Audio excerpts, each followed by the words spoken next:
There was no, "Are you okay?" or even a basic, "Can we talk?" So I remained silent. And that silence, to me, said everything. 2 weeks later, my father called. The phone rang a few times before stopping. I didn't respond. A few minutes later, he left a voicemail. His tone was sharp and impatient as it usually had been. "The power company called. This month's bill hasn't been paid. What's going on?" There was no worry, no mention of what he said the day I called to say I'd be home for Mom's birthday. I listened to the message, then turned off the screen and placed the phone face down on the table. And just like that, I remained silent, until my mother's birthday.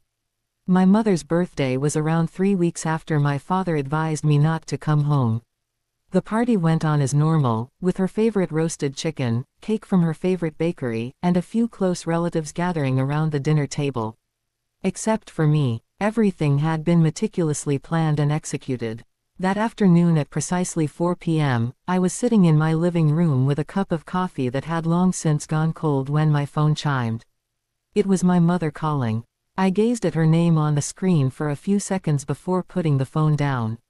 I didn't respond. Didn't even think twice. My dad called a few minutes later, followed by my sister, Danielle.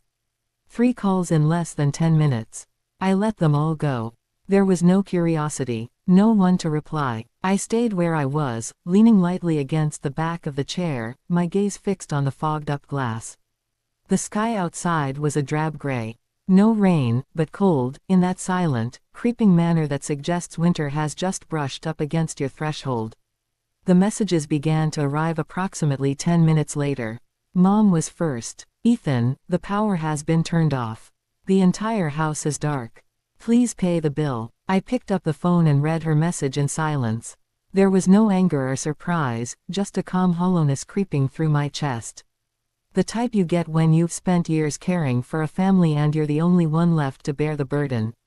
Then my father said, "No water. We can't cook. Handle it now." Following that, Danielle replied, "Internet's down. Guests are arriving. Please fix this urgently." I looked at the clock. 5:12 p.m. I remembered clearly. I canceled all automatic payments exactly 3 weeks ago, immediately after my father informed me that if I insisted on coming home, I should never call him Dad again. And now, in the midst of the birthday party they had instructed me not to attend, everything began to shut down: power, water, and the internet. Each one vanished just when they needed it most. I didn't text back or call.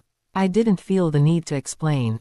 I merely sat there, carefully rotating the cold coffee cup in my hands, my eyes still fixed on the window, as if seeing past all I could see.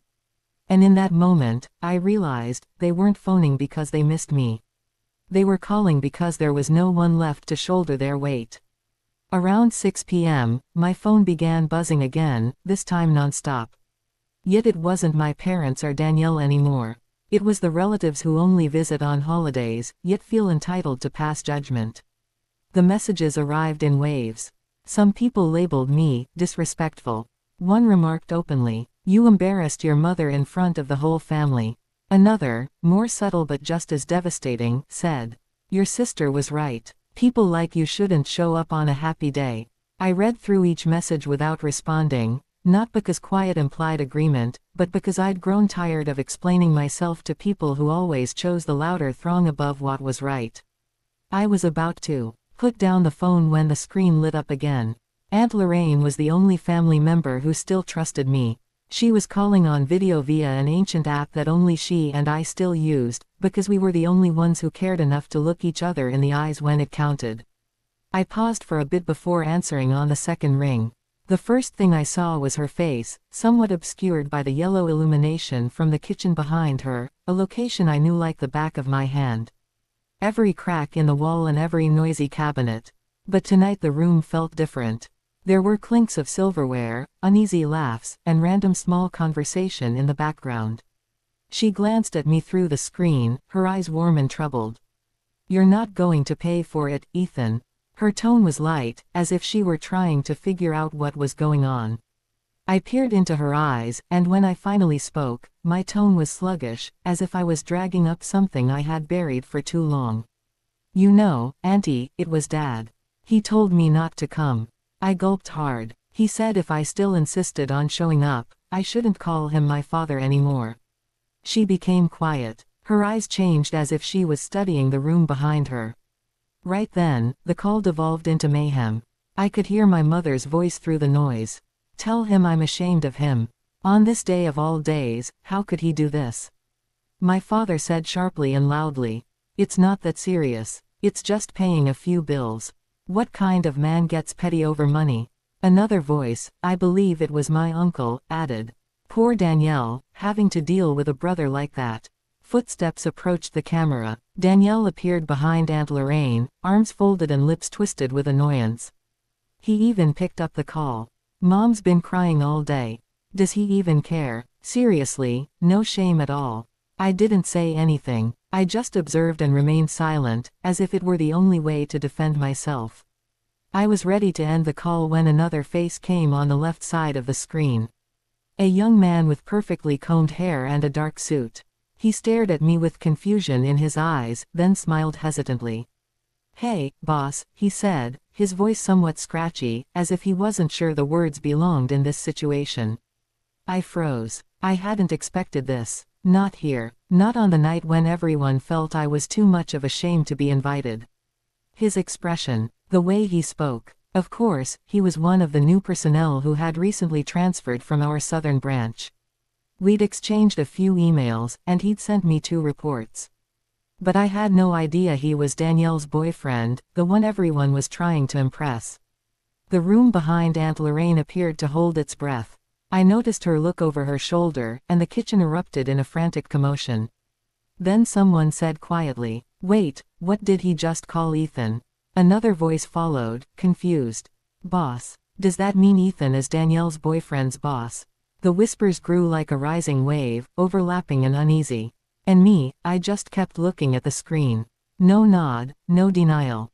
I was simply waiting to see where it went. The young man stood up straighter, looked past the camera to the others in the room, and spoke plainly. "In case you didn't know, I work at Pacific Terratech. Mr. Ethan is one of the company's co-founders." His remarks were crisp and obvious, loud enough to cut through the clatter of dishes and murmuring, and the room fell into an unusual quiet. It wasn't awkward, just stunned.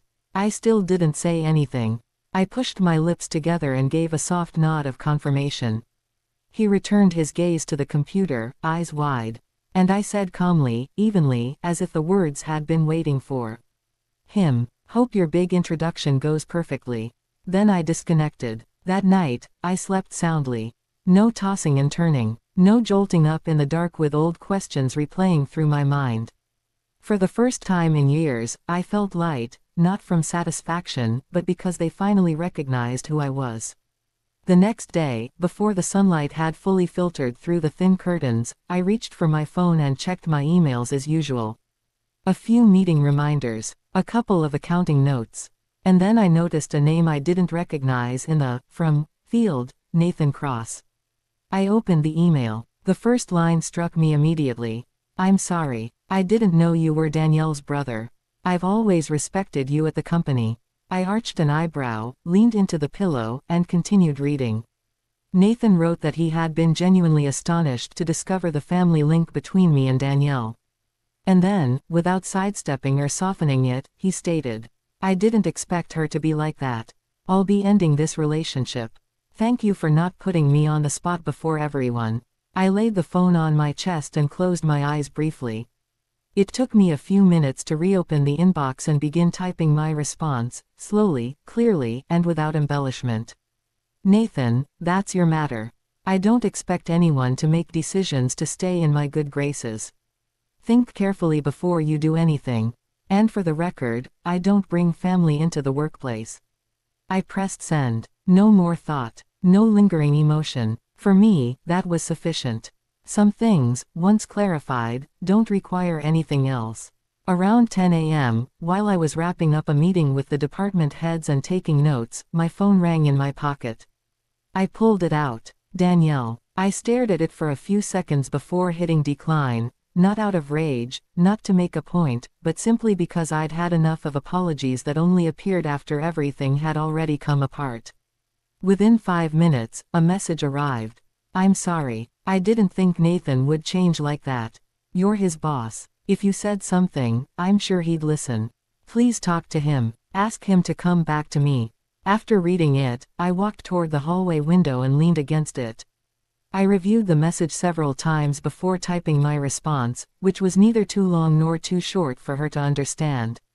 Nathan didn't leave because I told him to. He left because of how you live. How you treat people. How you look down on what you don't understand, and how you always assume that with a soft enough voice you can steer anyone. I pressed send, put the phone back in my pocket, and returned to my desk. However, less than a minute later, another message arrived. I know I messed up. This time I mean it. I'll change. Please believe me, just this once. I didn't respond. I read it, sat with it for a bit. And, nothing moved inside me. Not because I didn't care, but because I finally understood. Sometimes the distance between two people isn't in the apology. It's in when the apology arrives. I gently deleted the message, leaving nothing behind, and returned to my current life. A week later, on a Friday afternoon, as I walked back into the house from the garage, I froze on the porch. My parents stood at the front door, each holding a little suitcase. Their faces drawn with exhaustion from the long travel. I didn't ask why they were here, if they'd traveled all the way to see me. It wasn't a casual visit. That much was obvious. I opened the door and welcomed them in. No tension, no forced politeness, just a simple choice. I didn't want to have that conversation outside, where the wind was picking up. We sat in the living room. The tea on the table was still steaming. My father spoke first. He apologized in a quieter tone than normal. My mother added to it, saying they'd thought things through. Perhaps they had gone too far. Things should never have come to this point. I remained silent. I didn't interfere, just listened, to see if this apology marked the end of something, or the beginning of something else. And, as I expected, my father's tone changed. We're family, Ethan, and family helps each other. We raised you, sent you to school. Everything you have now, a part of it comes from us, right? I looked at him. My expression didn't change, but my spine straightened just a little. Then my mother spoke, her voice quiet, as if she were saying something entirely reasonable. If you could maybe send us about $2,000 a month. Just a little support. It's not much for someone like you. I stared at the two people sitting in my living room. The same people who had once kicked me out of a family event because they thought I was an embarrassment. And now, they were sitting in my house, placing a monetary value on their apology. $2,000 each month, because I was their son. And to them, my success was a debt I owed. I let out a quiet chuckle. Not loud or snarky, but the kind you give when someone tells you a story that just doesn't make sense. I looked at my parents. Their eyes were fixated on mine, expecting me to nod. But I wasn't angry. I'd come too far to be bothered by things like this. I leaned back in the chair, my voice calm and clear. What about Danielle? How much will she be contributing each month? The room seemed to pause. The air tightened. My father cast a glance at my mother. She responded slowly, her voice dropping a little.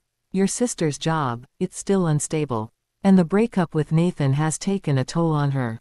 I nodded softly, not surprised. The same old excuses, dressed in sympathetic language, but they were just deflections. I looked squarely at them and said, if she agrees to support you with $2,000 per month, I'll do the same. No more, no less. They didn't respond, just gazed at me, trying to figure out if I was serious. I went on, quietly. Or, if you want me to carry the full amount, I'll need something in writing. A legal agreement confirming that after you both pass, the house will belong to me in full. And then I stopped. No pressure, no further explanation, just waited, to see how they'd react now that, for the first time, I was setting the terms. My father suddenly rose to his feet. He slammed his palm on the hardwood table, tipping the teacup over and spilling its contents down the side. His voice exploded. You're setting conditions for your parents. We raised you for over 20 years, and now you want to nickel and dime us like this. What kind of life are you living, huh? He was shouting so loudly, I wouldn't be surprised if the neighbors heard. I didn't move or flinch. I just sat there, hands resting on the armrests, gaze fixed on him, not cold, but no longer gentle. I waited for him to finish. Then I stood carefully. My voice came out low and calm, yet clear enough to pierce through all his fury. I think you both should leave my house. It wasn't a threat, not spoken in anger. It was merely a plea from someone who had reached the limits of what respect could provide. No one said anything else. Only the sound of baggage dragging across the hardwood floor, and the door clicking shut behind them, quieter than all they had just left inside me. It's been 2 years since I last saw them. Right here in my own home. I didn't ban their phone numbers, change my email, or cut them off totally. I just stopped reaching out, and waited. I waited to see if they would still consider me family after I was no longer under the shadow of duty and obligation. In the past 2 years, there has been no call or message asking how I've been. No mention of birthdays, health, or even a basic, "How are you doing?" I used to believe that one day they'd change. But I've realized, not everyone changes. Especially not those who have never recognized they were wrong in the first place. I still live here. I still work and go about my daily existence. The only difference is that I no longer allow myself to be an emotional ATM, eager to give and be damaged in the name of obligation. And if there's one thing I've learned from all of this, it's that family is not a place where people can demand kindness and call it love. A real family is one in which you are valued as a person, regardless of what you have to offer. Not as a wallet. Not as a backup plan. Not as a last resort when everything else fails. And before I end this chapter, I'd like to ask you something. Was I wrong to decide not to return? For refusing to assist my parents with $2,000 per month, even though they're now elderly and did raise me? I used to believe my family could fix anything. But after being treated like a stranger in my own home more times than I can count, I chose to stand up and break the cycle. Was I overly cold? Perhaps. Or perhaps I was finally learning to appreciate myself at the perfect time. Please leave your opinions below. I sincerely want to hear from you, whether you agree or disagree. If this story resonated with you, please subscribe to help support the channel. There are still many stories waiting to be told and heard. Take care, and see you in the next one. Thank you for staying until the end.